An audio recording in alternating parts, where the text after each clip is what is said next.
This travel day starts bright and early at 6:45 a.m. as we rushed out of the tiny house and over to the New Jersey Transit train station. This is our first official train trip.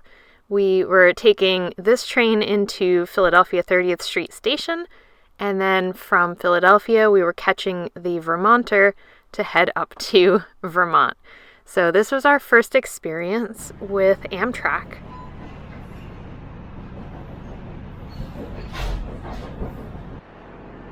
We were very happy to arrive at 30th Street Station in Philadelphia on time. We actually found out while we were on our way into Philadelphia that a couple hours earlier the tracks were closed because there was a junkyard fire right next to the train tracks. Luckily, the fire department got that under control, and we were in the magnificent 30th Street Station in Philadelphia. So don't let the weight of the world slow you down. And if you search for the meaning of life, it won't be found. So take your insecurities and leave them all behind. Let's learn to make the most of our time. 30th Street Station is quite a busy train station, and it has a lot of history behind it. There are these really tall columns and these super high ceilings.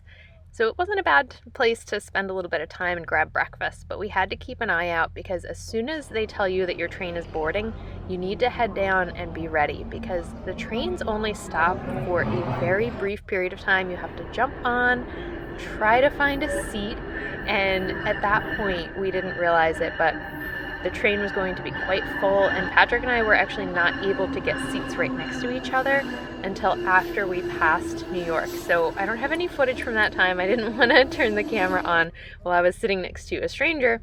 After we got past New York, a lot of people got off, and then we were finally able to get seats next to each other. I would say this is probably one of the downsides of having coach tickets. You don't have assigned seats. I believe in business class you can pick your seat, so that would be kind of nice. We had to scramble a little bit, but with that being said, we were very impressed with the comfort of the seats, the space of the seats, and especially compared to flying, you get these stretch breaks where you can go out on the platform and walk around just for a couple minutes when they are switching the engine. And compared to flying, we were enjoying this quite a bit more and found it to be way less stressful. We could bring more stuff, we had more space to move around, and there was very strong Wi-Fi the whole time that we were on the train. Patrick wanted to go check out the cafe car, and we grabbed some food. Since this is a shorter train, they only have the cafe car. It's not the full dining car, and I would say this food was mediocre. I would probably pack more of our own food if we do another trip like this. It was really nothing too enjoyable, but at least you weren't hungry. It's nice that they offer you food. So we headed back to our seats for a little while, and they have Wi-Fi and plugs. So even though being on a train trip takes a longer period of time, you have quite a bit of entertainment. If you give me Wi-Fi, I can be happy for quite a long time, and much more legroom than being on a plane. That was one of the things we weren't sure about. We arrived in Brattleboro, quickly scurried off the train because they do like you to get off the train quickly so they stay on time, and we started the walk over to our hotel. I picked Brattleboro specifically as our stop because we were able to walk into the downtown area and go right up to our hotel.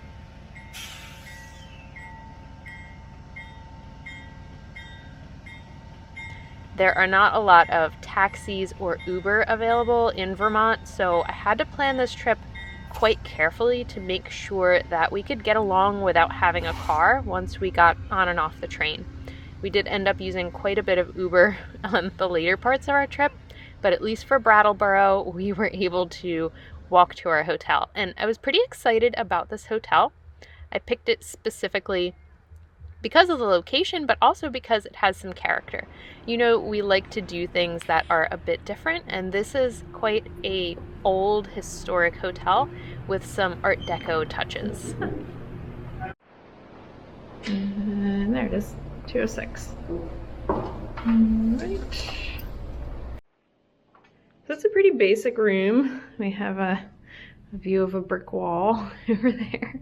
We have a small fridge, microwave, coffee maker, all the normal hotel stuff, and I think this is a record player. I'll have to check that out and see if it works. That's kind of a cool idea. But definitely an old building. You can see like the locks and everything are pretty old. So let's hope that there is good hot water, because that's always a tricky thing with an older hotel. But definitely cute. Hopefully we get to see the theater, because that's what this whole building is kind of set up around, this big old theater. But first we're going to try to find somewhere to eat. Brattleboro has a great downtown with lots of stores, restaurants, and shops, but it was late, so it was a little hard to find somewhere that was open. There's a coffee house. This place is closed. Yeah.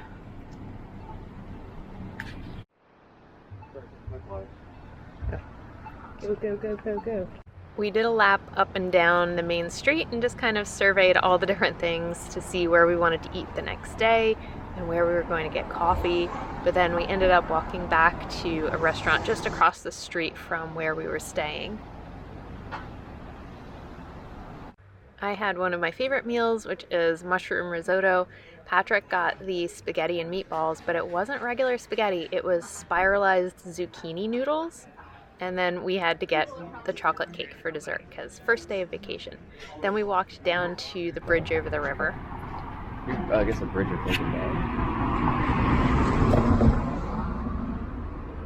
Do not take out your cell phone here.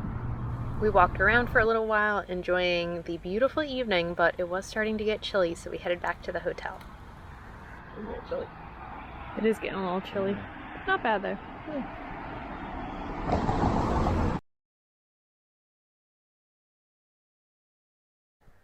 The La Chise Hotel first opened in 1938, and this Art Deco style hotel was built by four brothers to honor their father's Greek heritage. So this makes the Art Deco style here a bit different than other places from the era. An interesting original touch is the ice water tap in the bathroom. This was quite a luxury back in the day. One of the neat things that they have in the room is a modern record player, and there's a bunch of records here, which I've never really played around with a record player before. But a nice touch, especially because they're really playing up the idea that it's a vintage hotel. It's from, was it like 1938, I think. Pretty neat. A fun thing to play around with, and I'm definitely not going to play any of the other ones because we'll get a copyright strike, but you get the idea. We are getting ready to check out of our room here, and today is our day to explore Brattleboro. And luckily, Pat asked the front desk if we can leave our stuff here, and they said we can, which makes all the difference because we really didn't want to be like carrying our suitcases and stuff around, because we don't get onto the train until I think like 5 something. I gotta check that ticket. And we're right in the downtown area, so we can really walk around, and there's a few different things that I want to see. We're gonna get breakfast. There's a little museum right by where the train dropped us off, so a couple things that we can walk around and explore in this area today, and then we hop back onto the train. And I would say overall, we were pretty happy with our first Amtrak experience, because this was a really different way of traveling for us. We've never done a longer train trip like this, and we wanted to see what it was like compared to flying. And we both kind of agreed that when we got to the hotel yesterday, we didn't feel completely exhausted or stressed out like we would have if we were flying somewhere and you were like rushing through security. Not having to do that made it just feel like a more relaxing day. And the seats in coach, we weren't sure if they were really going to be comfortable. They were surprisingly comfortable. And you know, if you're on a Spirit flight or like a cheaper airline for a couple hours, you are so uncomfortable and you just cannot wait to get off that flight. with Amtrak, it was really, the seats were comfortable. We were just kind of relaxing and enjoying the scenery. So we weren't dying to get off the train. It was definitely a lot more enjoyable than if we were flying. So we're going to keep that in mind for future trips. Maybe we do a little bit more train travel because it is more relaxing. So, all right, we're gonna get packed up and get ready to go explore Brattleboro and find somewhere good for breakfast. We took a peek at the theater area after we dropped off our luggage in the lobby, and they do actually still host shows here. It looks very interesting, but there were no shows going on this particular night, so we continued walking. Hey, find some breakfast.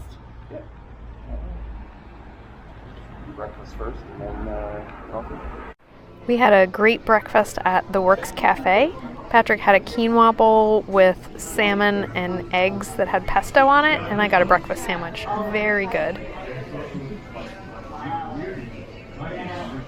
Looked good. I'm a fan of that. Yeah. Down toward the center of town, they have this very neat co-op, and we checked that out. And then we decided to go across the street.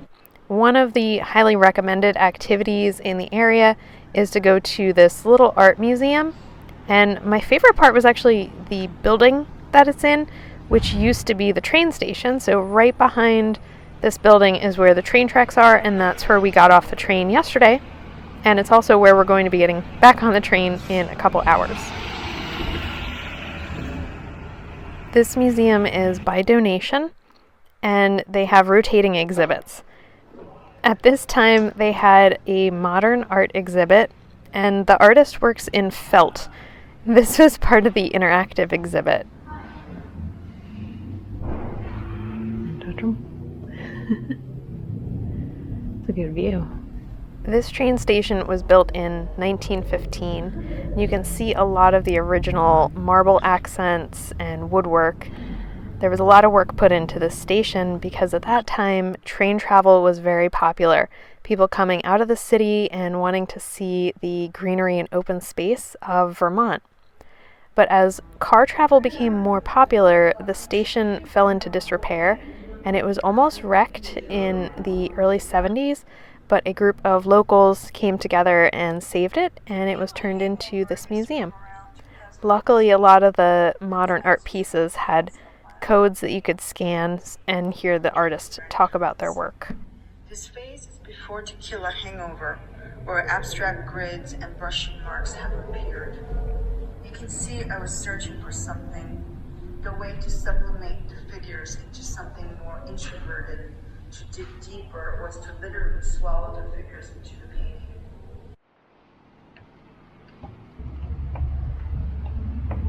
That's why I thought this was the train station. It is. It used to be. Used to be the train station. Yeah. It's pretty neat, all the marble and everything. I was thinking the locks and the door handles. They can just keep them right on forever. Yeah. We walked back toward the center of town and past the theater again. We were going to do one of our favorite things when we're traveling, which is just wandering aimlessly.